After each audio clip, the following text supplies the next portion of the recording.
Oi, gente, tudo bem? Boa noite. Quanto tempo, né? Eu sempre sumida. Mas o que importa é que eu estou aqui de volta. E, gente, hoje a gente vai passar lá pelo livro de Daniel, tá? Que é um dos meus preferidos e, pra falar a verdade, é um livro que eu tô lendo esse mês, tá? E eu confesso que eu fiquei bem impressionada com tudo que Deus fez, né, na vida de Daniel. Não será diferente, né, o que Deus vai fazer com a nossa vida. Então, antes de mais nada, roda a vinheta.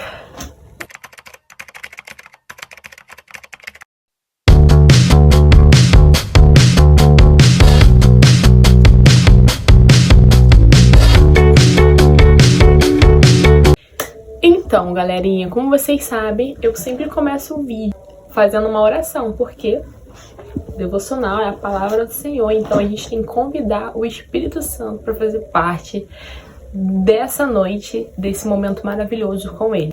Vamos lá? Fechem todo mundo os olhos, ó, de olho aí. Então vamos. Senhor Jesus, Pai Todo-Poderoso, Criador dos céus e da terra, ó Pai. Deus, nesse momento, Pai, eu convido o Senhor para se fazer presente aqui nesse local. Pai, se fazer presente, Jesus, nesse devocional. Peço que o Senhor abençoe nossos corações, que a gente possa abrir, Senhor, os corações para entender a sua palavra, que a sua palavra, Senhor, seja de confronto, Senhor, com a gente. Deus, te agradeço pelo ar que eu respiro, te agradeço pelo dia de hoje, ó Pai. Coloca, Jesus, em nossos corações aquilo que o Senhor quer que a gente faça, os desejos que estão no seu, Pai, que nossos propósitos eles sejam ligados ao seu, Jesus. Neste momento também eu te peço sabedoria e entendimento para a gente poder entender, Jesus. Pai, fale com a gente, Senhor, que a sua palavra nos constranja, ó Pai. Então, Jesus, é o que eu te peço e te agradeço. Amém. Gente, então, como eu falei, vamos ler o livro de Daniel. E o que tem me confrontado muito na palavra de Daniel, claro que todos os capítulos são uma bênção, né? Mas o primeiro capítulo foi o que me chamou mais atenção. Eu escolhi um pequeno trecho, que é um dos trechos base, que vai fazer todo um fundamento desse devocional de hoje. E tá lá em Daniel 1, né, como tem falado, versículo 8, perdão. Versículo 8 que diz assim: E Daniel propôs ao seu coração não se contaminar com a porção das iguarias do rei, nem com o vinho que ele bebia. Portanto, pediu ao chefe dos eunucos que lhe permitisse não ser contaminar. E o 9, que diz assim: Ora, Deus fez com que Daniel achasse graça e misericórdia diante do chefe dos eunucos. Então, o rei Nabucodonosor, ele escolheu os meninos, né, diz aqui no capítulo 4 jovens, em quem não houvesse defeito algum, de boa aparência, constituídos em toda a sabedoria, sábio em ciência e entendido no conhecimento, que tivessem habilidade para assistirem no palácio do rei e que lhes ensinassem as letras e a línguas dos caldeus. Então, o rei, naquela época, ele separou todos os meninos e pediu que levasse todos eles ao palácio. E esses meninos, né, eles ficariam lá durante 3 anos para eles aprenderem os hábitos e, além disso, né, eles seriam alimentados, né, porque eles morariam lá durante 3 anos. E eles tinham uma comida específica. E o rei lhe ordenou a razão de cada dia da porção de manjar do rei e do vinho que ele bebia, e que assim foram mantidos por 3 anos. Ou seja, aqui a comida, né, eram os manjares do rei, ou seja, toda a comida que ele pudesse oferecer do palácio, de algo de muito bom, e o vinho também que o rei bebia. Ou seja, eram alimentos e bebidas de alta qualidade. Eram coisas que eles não comiam em suas próprias casas. Na época, os meninos que iriam seria, entre eles, na verdade, que era Daniel, Ananias, Misael e Azarias. Esses eram os nomes deles judeus. E quando eles foram para o palácio, os nomes eram trocados. No caso, eles mudavam de identidade. Eles passavam a ser algo, né, como se fosse o rei fosse o dono deles. Ele determinava, né, o que eles iriam comer, o que eles iriam beber e quem eles os tornaria. Só que naquela época, Daniel, né, ele disse que não abriria mão das coisas do Senhor. Daniel, ali, ele nos ensina que independente do que nos oferecerem, pode nos oferecerem ouro, prata, o que for, nós não podemos abrir mão. Nós jamais podemos abrir mão daquilo que não faz parte do reino de Deus. Quando Daniel teve essa decisão, né, tomou essa decisão de não comer e nem beber o que o rei determinou, ele mostrou pro chefe, né, ele ganhou a confiança do chefe de cozinha, né, o chefe lá que servia, que ele não necessitava daquilo e que o que ele comesse, que aqui diz que são os legumes, também seria algo muito nutritivo para ele. Também seria algo que deixaria ele de aparência forte, tudo que foi citado aqui, até porque era algo que ele já comia. Por isso que ele foi um dos escolhidos, né? Ele comia muito bem. E se a gente for levar para o lado espiritual, diz muito a respeito sobre a nossa vivência com Deus, né? Na palavra de Deus diz muito sobre a sede, sobre a fome, que Jesus é o pão, né, que vai nos saciar, que Jesus é a água que vai nos saciar. Isso, a palavra, né, do Senhor é algo que nos sacia. Ela não sacia a nossa carne, ela vai nos saciar o nosso espírito, que é o nosso espírito que nos liga a Deus. Se a gente tem uma intimidade com Deus, a gente consegue sim fazer tudo o que Deus quer, a gente consegue resistir ao diabo, a gente consegue dizer não ao pecado. E para isso a gente tem que estar firme, a gente tem que ter uma boa nutrição, um bom alimento vindo do céu. Porque Jesus é o pão da vida e Ele também é a água da vida. É o que nos nutre, é o que nos fortalece, é o que nos deixa forte em meio a todas as situações, em meio às batalhas, em meio às adversidades. Então, Daniel, aqui ele nos ensina que é inegociável. O que vem do Senhor é inegociável. Os nossos princípios são inegociáveis. A presença de Deus é inegociável. Não tem nada melhor neste mundo que vai comparar a glória do Senhor. Não tem nada nesse mundo que vai nos manter felizes, que vai nos manter alegres, mesmo a gente passando por situações difíceis. Às vezes, nós cristãos passamos por momentos que, se a gente não tivesse Deus, as coisas não iam andar. Aí viria todos aqueles sentimentos, que é o sentimento de tristeza, sentimento de angústia, vem o sentimento da depressão, vem o sentimento de até mesmo tirar a própria vida. Porque sem Jesus é dessa maneira que a gente se sente. Eu já passei por uma situação que eu não tinha Jesus e eu me sentia assim. Foi quando eu resolvi buscar o meu amparo e o meu socorro no Senhor. Foi quando eu aprendi o que é realmente viver na presença de Deus, né? Até porque muitas das vezes a gente espera chegar a esse ponto para a gente poder buscar o nosso socorro no Senhor.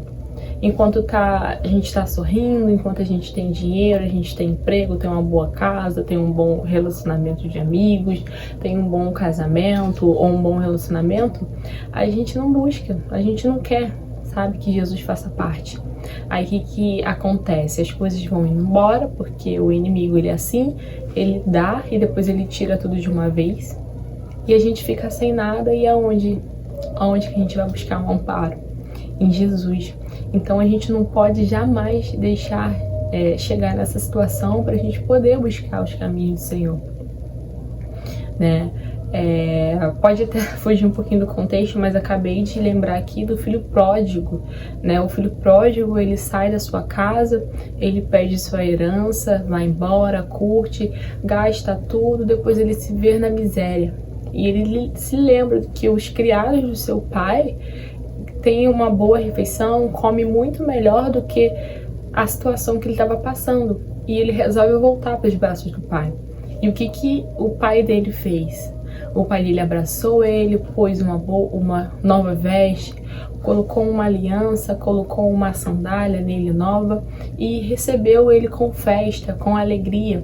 E com Jesus não é diferente quando a gente se arrepende. Ele vem, nos abre os braços, nos abraça, troca nossas vestes, né, faz uma nova aliança com a gente, nos dá uma nova sandália para a gente poder suportar, para a gente poder caminhar. E é assim, a nossa vida é assim.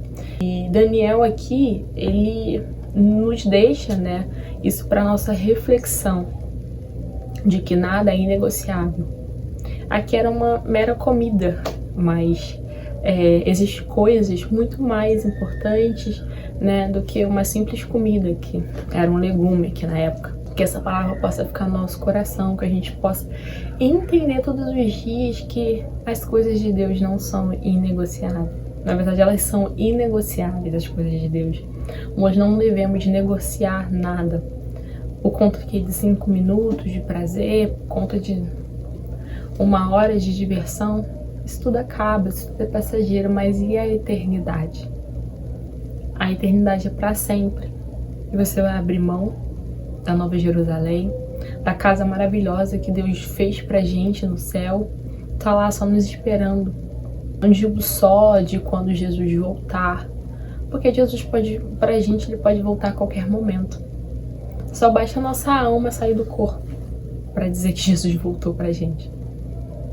Mas depois que a alma sai do corpo, só existe 2 eternidades: ou a tristeza ou a alegria. O que você prefere? O que você tem escolhido para sua vida? Viver na plenitude do Senhor, negando-se a si mesmo, renunciando às coisas que você quer fazer, mas não está em alinhamento com Deus? Ou você jogar isso para cima? Que essa pergunta ela possa ser feita pra gente todos os dias, no nosso interior, toda vez que a gente acordar e falar: Jesus, o que eu quero? Qual é a eternidade que eu quero seguir? Que a gente também possa acordar e convidar o Espírito Santo. Jesus, Espírito Santo, faça parte do meu dia, esteja comigo, vá comigo. Que sua presença me acompanhe, que eu seja um canal de bênção na vida de alguém. É muito gratificante quando a gente chega num lugar ou alguém vem até a nós e fala: nossa, você é diferente, você tem uma luz diferente, você tem uma alegria que contagia. E você, tipo, fica: pô, eu não tô fazendo nada. Aí você entende, Deus te traz na memória no exato momento. Tá vendo, filha? Você é minha serva. Você me representa, você transparece meu amor, você transparece a minha alegria, a minha felicidade. É muito gratificante quando isso acontece. Não é por aparência, não é nada. Mas se a gente tiver um coração humilde, se a gente tiver um coração reto diante do Senhor, se a gente tiver um coração quebrantado, sabe? Pra gente ter sensibilidade em ouvir a voz do Espírito Santo e enxergar aquilo que Jesus tem pra gente todos os dias, é muito gratificante, não tem preço. Não tem preço que pague isso no mundo. O maior preço Jesus já pagou, que foi a morte dele lá na cruz. E quem somos nós para rejeitar essa dor que ele passou pela gente, por mim, por você, pelo mundo? E as pessoas não olham, não enxergam isso, elas não conseguem entender. O mais triste de tudo é isso, que Jesus, ele sofreu muito, muito mesmo. Imagina você ganhar essa chibatada toda e arrancar pedaços da sua carne, você carregar uma cruz, algo pesado, você ser pregado, você ser furado, você beber vinagre, passar por tudo e as pessoas não enxergar, não sentir a dor, não ter um temor, não ter uma compaixão e viver a vida como se nada, a vida é pra viver, a vida é, tem que curtir mesmo, daqui a pouco a vida passa, a vida passa e a eternidade. O pior é que não. Aqui tem dias contados, horas contadas. Mas e a eternidade? Não tem segunda chance. Não tem segunda chance. Ou a gente vai para a alegria eterna, para a vida eterna, ou a gente vai para a morte eterna. Depois que chegar lá, não tem saída, não tem misericórdia, não tem pelo amor de Deus. E o pior de tudo, você vai se lembrar de tudo. Você vai se lembrar de tudo, de todas as oportunidades, de todas as vezes que Deus usou as pessoas para falar com você, de todas as vezes que você pensou, que você pecou e você falou, tô nem aí, Deus vai me perdoar. Até quando Deus vai ficar te perdoando? Lá no céu, a gente vai ter um corpo de glória, um corpo novo. A gente não vai ter mente da terra, a gente não vai ter o nome da terra, nós teremos outras pessoas. Então a gente não vai lembrar de nada que aconteceu aqui. Lá só será alegria, não terá choro, não terá murmúrio. E será que você não quer viver isso comigo e com Deus? É uma pergunta que eu deixei pra você. Será que você não quer viver isso? É impossível alguém falar que não. Mas o importante é renunciar à carne. É dizer não mesmo ao pecado. Mesmo que seu corpo grite, mesmo que sua carne fala, eu não consigo. Não, você consegue sim. Chama Jesus na hora. Fala, Jesus, tá vindo à vontade. Ou sei lá, Jesus, olha isso. Olha o que estão me apresentando. Entra na minha frente, não deixa eu fazer. Põe Jesus na frente de tudo. Quer comprar alguma coisa? Quer fazer alguma coisa? Ora, bota Jesus na frente. Jesus, intercede por mim. Jesus, toma essa decisão por mim, porque a tua vontade é boa, perfeita e agradável. Eu não tô aqui para dar sermão para ninguém, porque tudo isso serve para mim. Tudo que eu falar, tudo que eu tô falando, eu serei provada. Então eu tenho que estar fincada na rocha, eu tenho que ser como uma árvore plantada junto a ribeiros, porque a minha raiz, ela vai se instalar no chão e eu vou ser regada diariamente pela presença do Senhor. O meu coração, ele tem que estar em Deus, assim como o seu. E eu peço muito a Deus para que essa palavra nos constranja mesmo. Eu falei, Jesus, que isso nos constranja, que isso faça a gente mudar, que essa palavra seja como uma flecha que vai nos transbordar. Que a gente possa mudar sim, que a gente possa ser filho sim, que a gente possa ser servo sim. Isso aqui me pegou de uma tal forma, porque é isso, a gente não pode nos vender por um simples manjar, por uma simples bebida. Não, a gente não pode fazer isso. Gente, Deus é maravilhoso. Eu não tinha nada escrito, nada. Deus está me dando tudo isso agora. Que é o amor dele por mim, por você. Que ele nos quer próximo, ele nos quer juntinho dele. E eu fico muito feliz por isso. E eu peço a ele sim, me constrange, Jesus. Fale comigo, me dá a sua palavra, revela-te a mim, Jesus. Porque se o Senhor não fizer isso por mim, ninguém vai fazer. Ninguém vai fazer, só o Senhor. Só o Senhor tem o poder para me mudar, me quebrar e me fazer de novo. E eu falo, Jesus, eu quero transparecer a sua essência. Onde eu passar, eu quero que as pessoas sintam a sua presença em mim. Aonde eu passar, eu quero que as pessoas me olhem e falem, essa menina é diferente, essa menina é de Deus, olha como é que ela fala, como ela pensa, olha quais são os gestos e atitudes dela. Eu falo pra ele, que ele esteja em mim, que eu seja assim a imagem e semelhança dele. Porque eu fui criada para isso, para glorificar e honrar o nome do Senhor aonde quer que eu vá, em todas as minhas atitudes, no meu falar, no meu vestir, no meu orar, no meu expressar, no meu pensar, no meu andar. E eu tenho que glorificar o Senhor.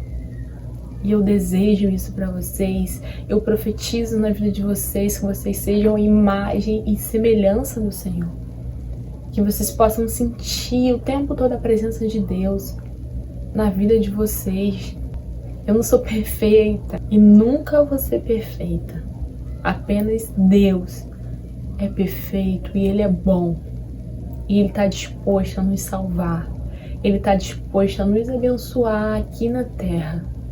E que a gente seja transbordante da presença dEle onde quer que a gente vá. Gente, essa foi a mensagem que Deus nos deu nessa noite. Eu amo vocês, desculpa por eu sumir, mas as coisas, né, nunca é do jeito que a gente quer. Mas que essa palavra possa invadir o seu coração de uma forma muito amorosa. E que você venha ver os seus erros, você venha mudar. Para que a gente um dia se encontre lá na glória. E que a gente seja assim, imagem e semelhança do Senhor. E quem sentiu, né, no coração e foi tocado, se desejar compartilhar esse vídeo para abençoar outras vidas, se vocês quiserem curtir o vídeo, pode curtir, pode comentar. Vamos deixar, né, o YouTube fazer o trabalho dele, né, que esse vídeo transborde na vida de outras pessoas também, gente. Beijo e até a próxima. Tchau.